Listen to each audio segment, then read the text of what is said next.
Bulletin का आगाज़ करेंगे पाकिस्तान के मामलात पर लंदन में होने वाली बड़ी और अहम मुलाकात की खबर से। सियासी और मुआशी मुश्किलात से कैसे निपटा जाए।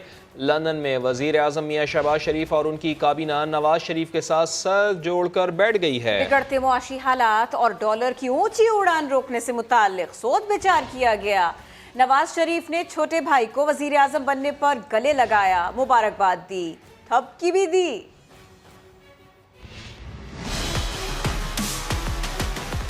बड़े मियां ने 24 घंटे के अंदर अंदर लंदन बुलाया। छोटे मियां सुबह ही काबीना लेकर लंदन की सरजमीन पर पहुंच गए। वजीर आजम शहबाज शरीफ का लंदन का पहला दौरा। बड़े भाई ने छोटे मियां को देखते ही बाहें खोल ली। छोटे भाई भी अदब के तकाजे निभाते हुए जरा झुक कर मिले। नवाज शरीफ ने वजीर आजम शहबाज शरीफ की पीठ थपथपाई। छोटे भाई को वजीर आजम बनने पर मुबारकबाद भी दी। 1-on-1 मुलाकात के बाद नून लीग का इजलास हुआ, जिसमें नवाज शरीफ, वजीर आजम शहबाज शरीफ, इसहाक डार, काबीना के अरकान ख्वाजा आसिफ, अयाज सादिक, राना सना, साद रफीक, मरियम औरंगजेब, एहसन इकबाल और शहबाज शरीफ के साहबजादे सुलेमान शहबाज भी शरीक थे। पाकिस्तान में बदलते सियासी हालात, मुल्क में बढ़ती मुआशी मुश्किलात और डॉलर की ऊंची उड़ान को रोकने के लिए क्या करना पड़ेगा, लीगी अरकान में अहम मामलात पर सोच विचार हुआ, जबकि मुखालिफिन के एहतजाज के पेश नजर मुलाकात के मकाम को खुफिया रखा गया था। पहले इलेक्टोरल इस्लाहात फिर इलेक्शन। आसिफ अली जरदारी ने गेम प्लान बता दिया है। कहा इलेक्शन रिफॉर्म्स में 3 माह लगे या 4 माह कोई फ़र्क नहीं पड़ता। नवाज शरीफ को ये बात बता दी है। उनका ये भी कहना था कि फ़ौज पहली बार गैर सियासी हुई है। जनरल कमर जावेद बाजवा को सलूट करें या लड़ाई।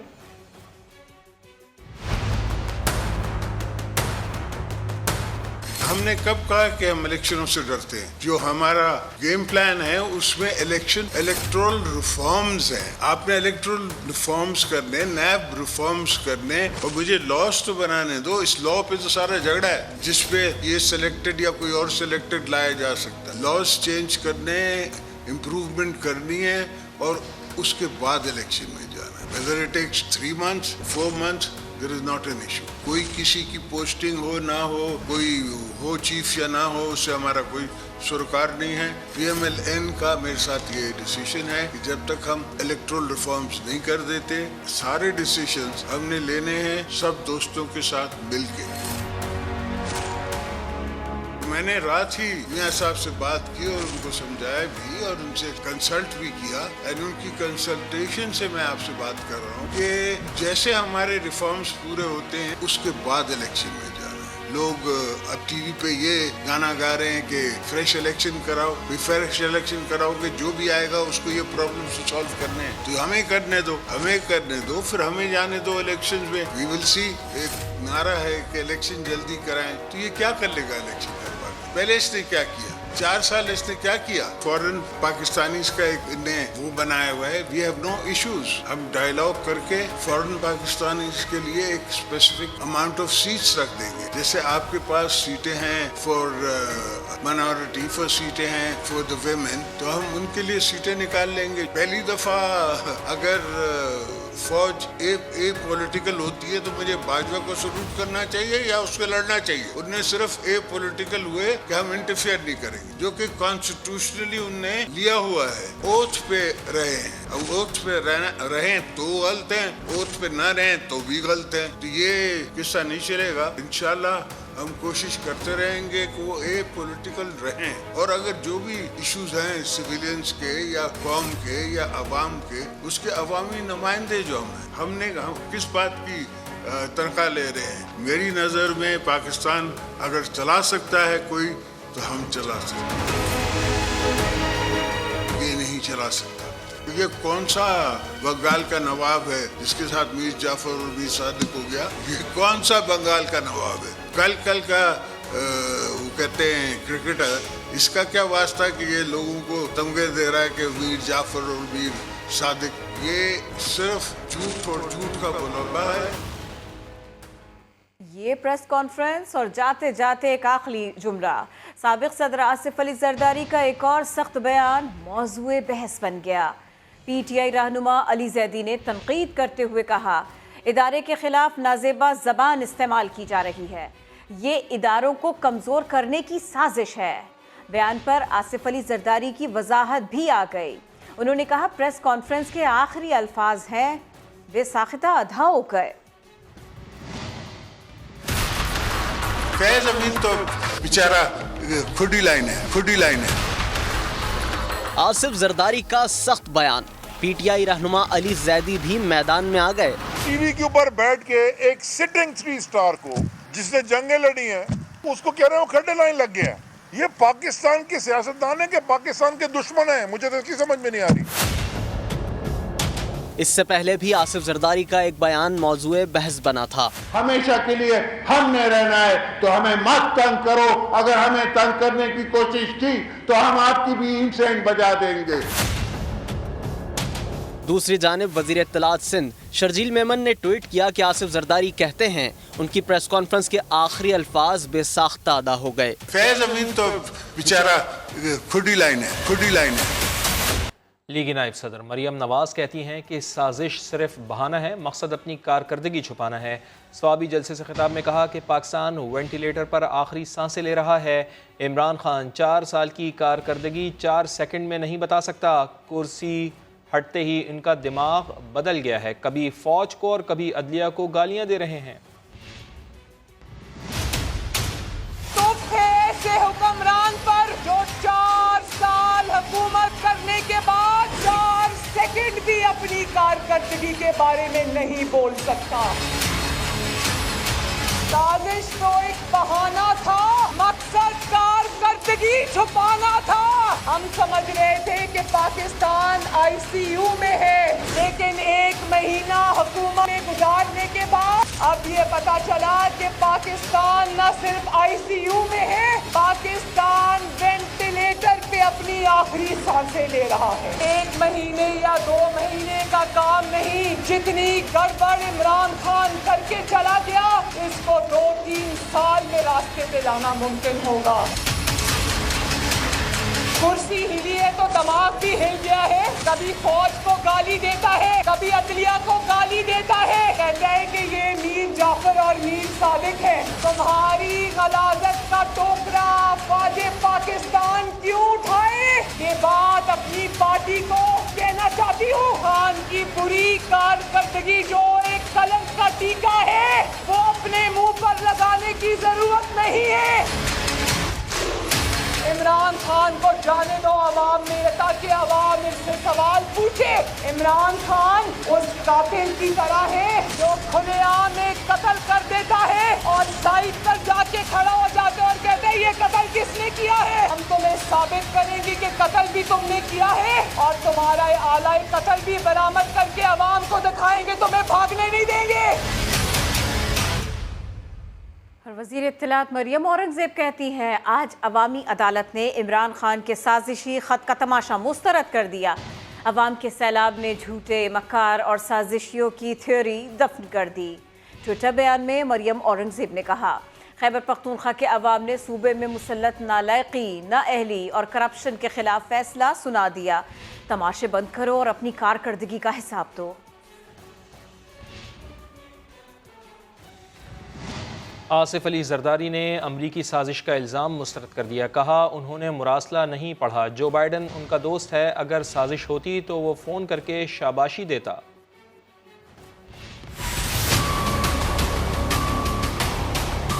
मैंने मुरासला नहीं पढ़ा है and I don't think state department का individual is so irresponsible to write what is been reported और what you are saying to me. ये डिप्लोमेटिक लैंग्वेज होती नहीं है। He's made it into a political drama और मैंने खुद lead किया है ये चार्ज नो कॉन्फिडेंस का। मुझे तो किसी ने एक कुकी कटर भी नहीं भेजा है वहाँ से, कुछ एक फ़ोन कॉल भी नहीं आई है मुझे।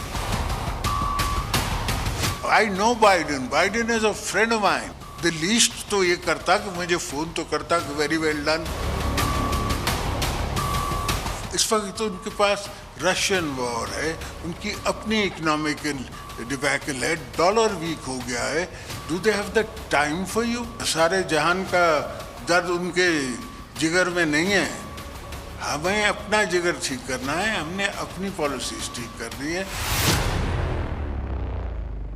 मुस्लिम लीग क़ाफ के सदर चौधरी शुजात हुसैन का कहना है कि हुकूमत ज़रूरत पड़ने पर फ़ौज को तलब कर सकती है। हुकूमत मामला सुलझाने में नाकाम हो गई तो मुल्की सलामती को ख़तरात लाहक हो सकते हैं।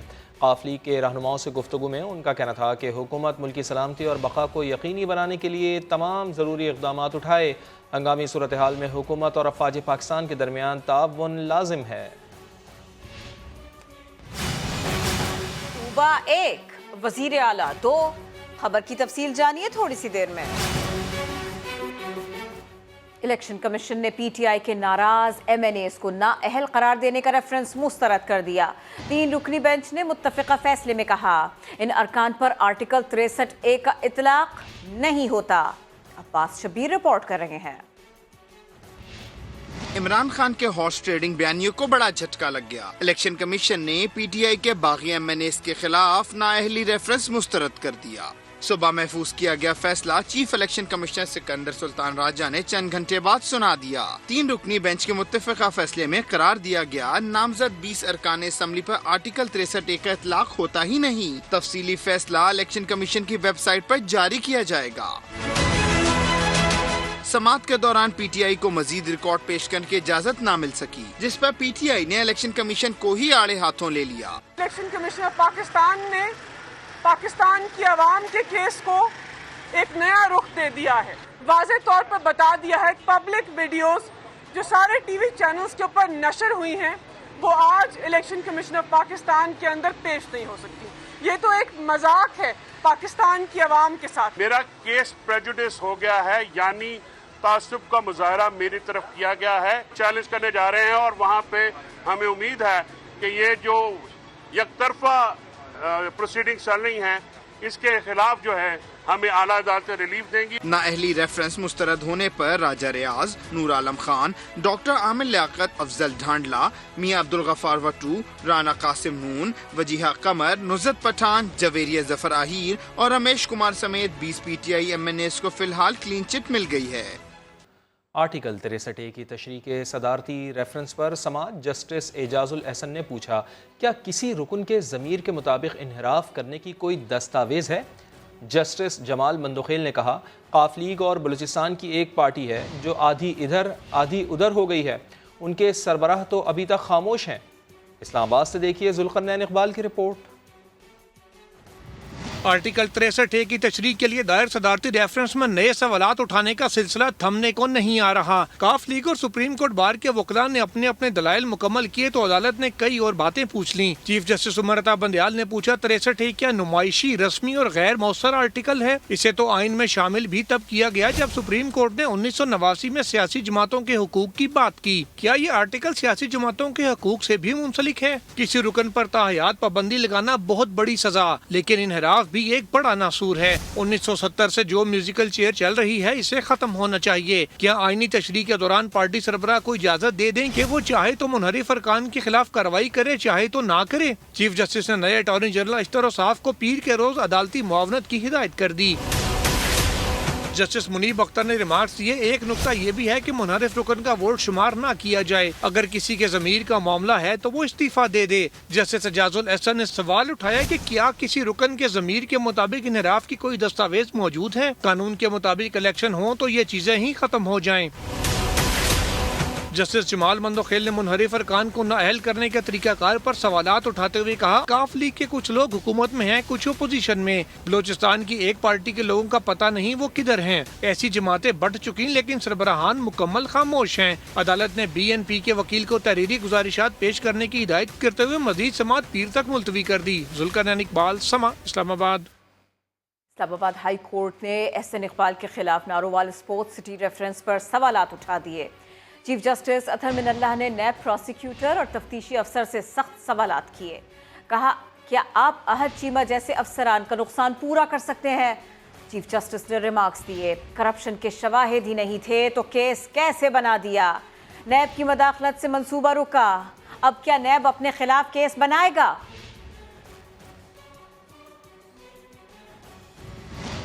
उमर सरफराज चीमा ने गवर्नरशिप से बरतरफी का फैसला मानने से ही इनकार कर दिया। वो कहते हैं कि चौधरी सरवर ने बुज़दार का गैर आईनी इस्तीफ़ा मंजूर किया, वो भी साजिश के किरदारों में शामिल हैं। कोई इस गलत फहमी में ना रहे, मैं उस्मान बुज़दार नहीं हूँ कि जिसको अपने गुंडों के जोर के ऊपर जाए तो उससे दफ्तर छीन लोगे और वो खामोश करके घर बैठ जाएगा। जिस वक्त तक, जिस घड़ी तक मैं इस ऑफिस में बैठा हूँ, मौजूद हूँ, आईनी तौर पे जो मेरी जिम्मेदारी है वो मैं निभाता रहूँ। गवर्नर हाउस मेरे ऑफिस को मुझे वहाँ पे जाने से रोका जा रहा है। पंजाब पुलिस को गुंडा फोर्स बना के पूरा यरगमाल बनाया हुआ है। गैर आईनी वज़ीर आला हर तरह का वो फैसला कर रहे हैं। बार जो है इंटीरियर मिनिस्टर को इन राइटिंग जो है भेज चुका हूँ। मैं सिक्योरिटी के लिए पंजाब पुलिस पे भी भरोसा नहीं है, वो हमारे काम मान रही, हमें एफसी और रेंजर्स प्रोवाइड की जाए। वो रियलाइज नहीं कर रहे राना सनाउल्लाह कि अब वो नून लीग के दरबारी नहीं है, वो इंटीरियर मिनिस्टर है हुकूमत पाकिस्तान। इस्तीफा दिया सरदार उस्मान ने, वो गैर आईनी था। चौधरी सरवर को वो क्या मजबूरी थी, क्योंकि वो कल परसों उन्होंने बयान दिया कि मैं नून लीग में जा रहा हूँ। साबित हो गया सामने की सारी ये साजिश में किरदार जो था, कैसे उन्होंने गैर आईनी जो है इस्तीफे को फटाफट कबूल कर लिया। आईनी इदारे और अदालतों में इंसाफ नहीं मिलेगा तो फिर अवाम निकलेगी सड़कों के ऊपर। किसी तौर पे भी कौम ये अफोर्ड नहीं कर सकती कि इससे सीनियर माफिया को मौका दिया जाए कि कल को ये जो है आर्मी चीफ की अपॉइंटमेंट ये लोग करें। ये हालात को खाना जंगी की तरफ ले जा रहे हैं। बहुत जल्द पंजाब पे जो डाकू राज है उसको हम बहुत जल्द खत्म कराएंगे।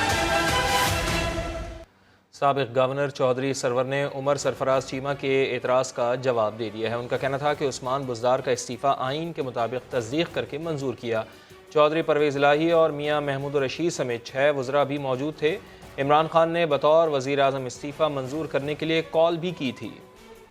गैर यकीनी मुआशी सूरत हाल के बाइस स्टॉक मार्केट का धड़न तख्ता हो गया है। 641 पॉइंट्स की मंदी, डॉलर भी पहली बार 190 रुपए का हुआ। रिजवान आलम की रिपोर्ट। कमज़ोर मुआशी सूरत हाल और गैर यकीनी सियासी हालात स्टॉक और करेंसी मार्केट को मुसलसल धोबी पटखा दे रहे हैं।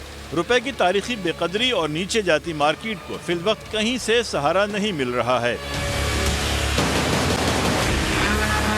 माहिरीन ने भी मार्केट में इस्तेहकाम के लिए हुकूमती पॉलिसियों और IMF समेत दोस्त ममालिक के कर्जों पर नजरें जमा ली हैं। मुआशी तज्जियाकार कहते हैं कि मार्केट ने अपना असल रंग दिखा दिया है और अब लंदन में नून लीग की क़यादत की मीटिंग के बाद मुआशी सूरत हाल वाज़े होगी। बुध को स्टॉक मार्केट का 100 इंडेक्स 641 पॉइंट गिरकर 42,863 पॉइंट्स पर बंद हुआ, जबकि गुज़िश्ता 3 दिनों में 100 इंडेक्स 2100 पॉइंट्स नीचे जा चुका है। इसी तरह इंटरबैंक में डॉलर ₹1.34 महंगा होकर तारीख में पहली बार 190 रुपए का हो गया, जबकि ओपन मार्केट में भी डॉलर की कदर ₹191.50 की रिकॉर्ड सतह पर पहुंच गई।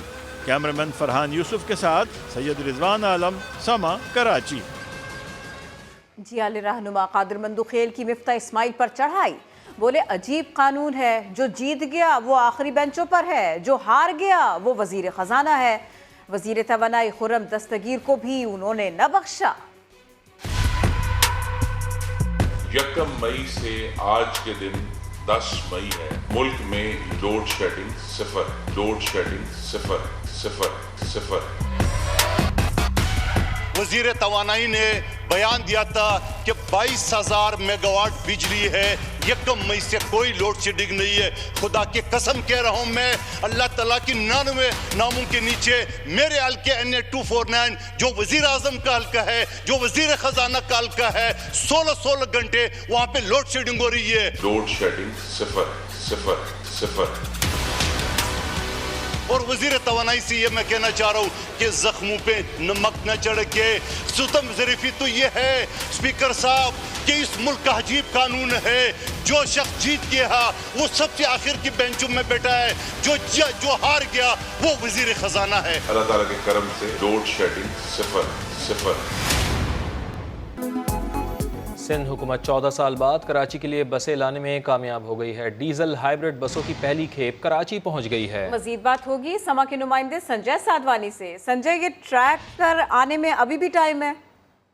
जी बिल्कुल, इन बसों जो कराची पहुंची हैं, पहले इनके ड्राइवर की ट्रेनिंग होगी, फिर इन बसों की टेस्ट ड्राइव होगी, जिसके बाद ही इन बसों में मुसाफिर बिठाए जाएंगे। लेकिन बिल आखिर 15 साल के बाद एक पहली दफा है कि सिंध हुकूमत ने कोई कराची वालों को ट्रांसपोर्ट के मुतालिक अच्छी खबर सुनाई है। 69 बसें हैं सिंध हुकूमत का मौक़िफ़ है कि कराची पहुंची हैं। तो अवैस शाह उनके मुताबिक 49 बसें डीजल हाइब्रिड, जबकि 20 बसें हैं जो ऑरेंज लाइन की हैं, जो कराची पहुंची हैं। इसके अलावा मौजूदा जो वजीर हैं शर्जील मेमन, वो कहते हैं कि एक माह के अंदर 240 बसें मुख्तलिफ फेजेस में कराची पहुंचेंगी। कराची पर बहुत शुक्रिया संजय, आपने अपडेट किया। विजिट कीजिए हमारी वेबसाइट sama.tv। इसके अलावा आप हमें फेसबुक और ट्विटर पर भी ज्वाइन कर सकते हैं। एक ब्रेक के बाद हेडलाइंस के साथ दोबारा हाजिर होंगे। देखते रहिए समा।